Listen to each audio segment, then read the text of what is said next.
a doctor eyewitness account of the current situation in Syria. Please help me welcome. Guys, listen to this guy. You know what I'm going to do? I'm going to move closer. Okay? I'll be back after your speech. Welcome everyone. Thank you for giving me the opportunity to talk today. My name is Anas Al-Qassam. I'm a surgeon, trauma surgeon. I trained in Ottawa. I did my residency here, so this is my town. And then I moved to Calgary, trauma fellowship in Houston, did bariatric surgery, and then came back to trauma, practicing now here in Toronto area. Safar is a very close friend, and he asked me to talk today about my trip to Lebanon. But if you allow me, I said we should talk a little bit about main organizations which are working on the ground. Many people probably they don't know SEMA and the union. They hear about them, and they don't know what they've been doing since the revolution started a year ago. So I'd like just to give a quick introduction and some clarification about what they're doing on the ground. Then I'll talk about my trip to Lebanon and what I've seen there.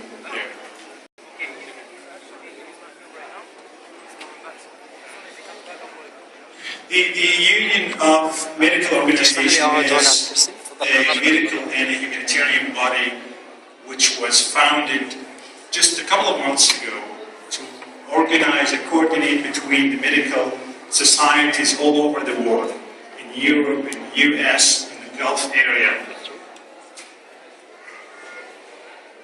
They met initially in December, but the official foundation was in January. But the medical organizations which formed the union, they've been working on the ground for a long period of time, like SEMA, which is the main group working on the ground, did great projects, very brave people supporting the physicians there.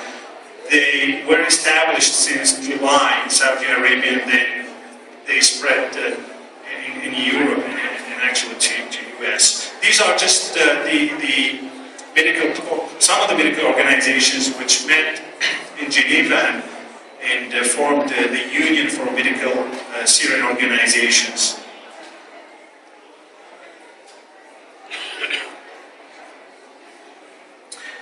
So, if we talk about the projects they have done on the ground, it's easy to split them in between outside and inside Syria. They did initially projects in the neighborhood countries, in Jordan, Lebanon, and Turkey. And most of these projects were done by SEMA before the union was created, back from July until December. The union focused into Turkey, but SEMA is still working actively in Jordan and Lebanon.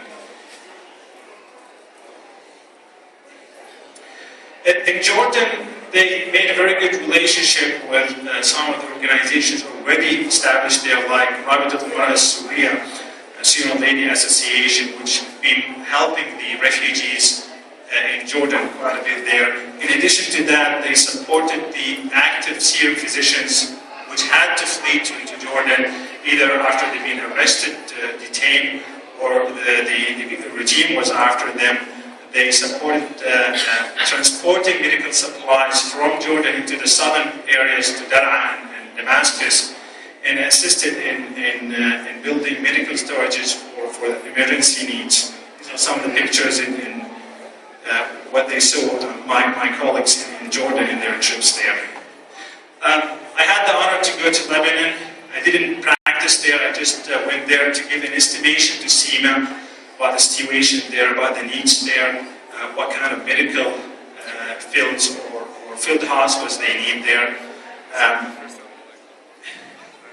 SEMA has an agreement with a private hospital, Shifa Hospital, which has been great supporters to the Syrian wounded people, in addition to coordination with the Higher Commission for Syrian Relief, which is established in Istanbul, in Turkey, which has been supporting another hospital. So basically there are two hospitals in Tripoli supporting the Syrian wounded people. They accept them without asking them about their background, whether they're defectors, whether they're just citizens. They just get in, they do the surgeries, and SEMA and the High Commission will pay their bills. In my trip to Lebanon, fortunately, was really sad. You know, when you see most of the injuries are permanent disabilities. Most of the injuries, to start with, are gunshots in the head, in the chest, in the abdomen. Most of these people, they don't survive. They die during the route from Lebanon, from Hussein, from Homs to Tripoli. It takes almost 6 hours, although probably the road is 100 kilometers. It should take maybe 1 hour regular condition, but it takes almost 6 hours because they move them from a vehicle to another vehicle. Then depends on the location and the severity of the cases. They go through the borders. There are two major points from Homs, middle Syria. They go either to Assad, and I met the people, the brave, unbelievable people that they transport, the crew which transports the wounded people through the border. So it goes either to Assad or from Tel Kalach to Wadi Khalid. These are the major 2 points, which are very, very risky points to transport the wounded people. When they arrive to Tripoli, they go to the main hospital in Tripoli. They have to be registered, and many of them maybe, they refuse to be registered because the regime's maybe going to be after them. So they have to go to the private hospital. They cannot go to the main Tripoli government hospital.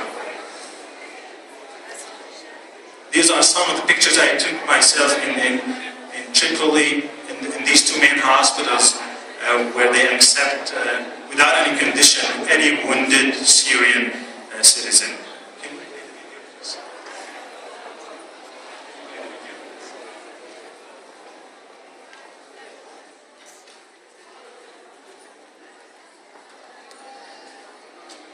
This is a very, very short video clip, just a couple of minutes, from the pictures that we took over there. Did many interviews with the wounded people, but these two stories really broke my heart. A kid and a girl, which we're going to be watching now.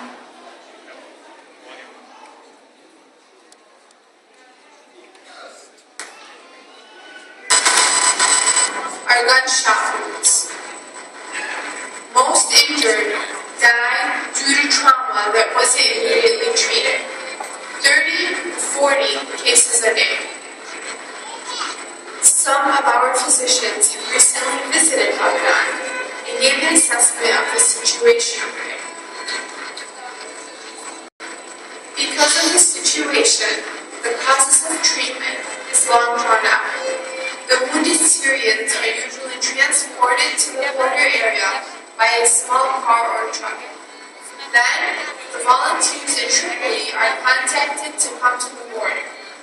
The injured Syrian moves from 3 to 4 cars before they can finally get to Tripoli and start with the treatment. After arriving to Tripoli, the injured civilians are rushed to the main hospital in Tripoli, where the hospital accepts wounded emergency cases and proceeds with surgeries or other appropriate measures. Patients get treated for a couple days or until they are no longer in a critical condition. The Lebanese Commission for Relief and takes care of the bill. However, it doesn't cover the emergency non-trauma cases, the post-op hospital care, the medications and prescriptions. And that's why the Higher Commission for Syrian Relief made an agreement with Al-Zahra Private Hospital. Al-Zahra is motivated to help out, and they provide post-op care. They also have strong ties with the Lebanese Commission for Relief to encourage admissions.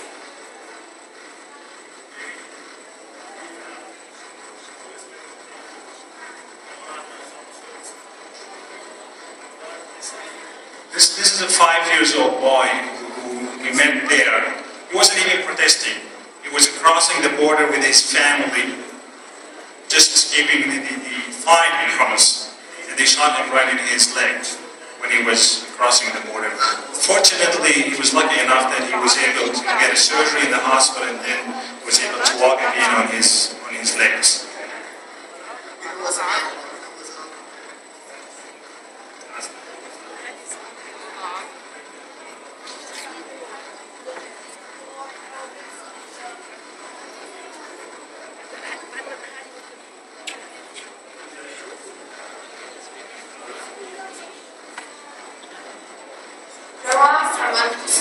Is a 16-year-old girl who was recently engaged.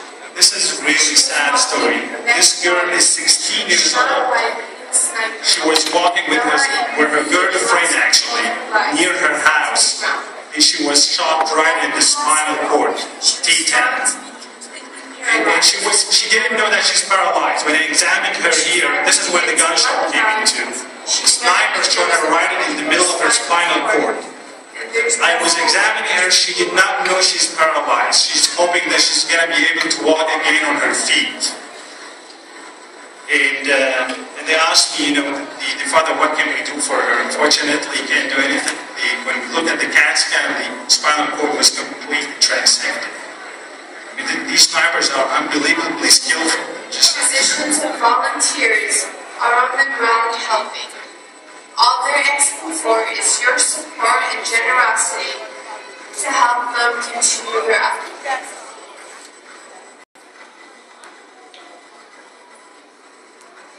So this was our mission in Lebanon, and they're doing many projects. One of them now building a complete hospital in our south at the border, because, as I said, it takes almost 6 hours sometimes to transport the patients from Homs, from the middle areas to Tripoli. Most of the wounded people, they don't survive 6 hours. So there's a big project going on, supported by CMS, which is going to cost almost protected values $200,000 right in our south at the border. It's a small town, but hopefully this is going to go fine in the coming 2 or 3 weeks. And the work can go on this. The third neighborhood country is Turkey, and the union has been doing a great job there. There are mobile units for healthcare, there are logistics units, and there are many medical supply stores. And this is a great surgeon I met in Turkey. He's 70-something years old. He left his practice. He's in Antakya full-time in a clinic there to help the people there. And many people join him. Dr. Nijar is a great guy. You don't want to watch these pictures, I guess. So inside Syria is a difficult part. This is really the hard part, and these physicians and medical crews are amazing there. Probably heard about some of these, commissions or هيئات اتحاد الأطباء الأحرار تنسيقية أطباء دمشق الهيئة الطبية السورية. The regime has been after all of them. And many of these are my friends, and many of them are arrested and detained, and I have no communication with them anymore.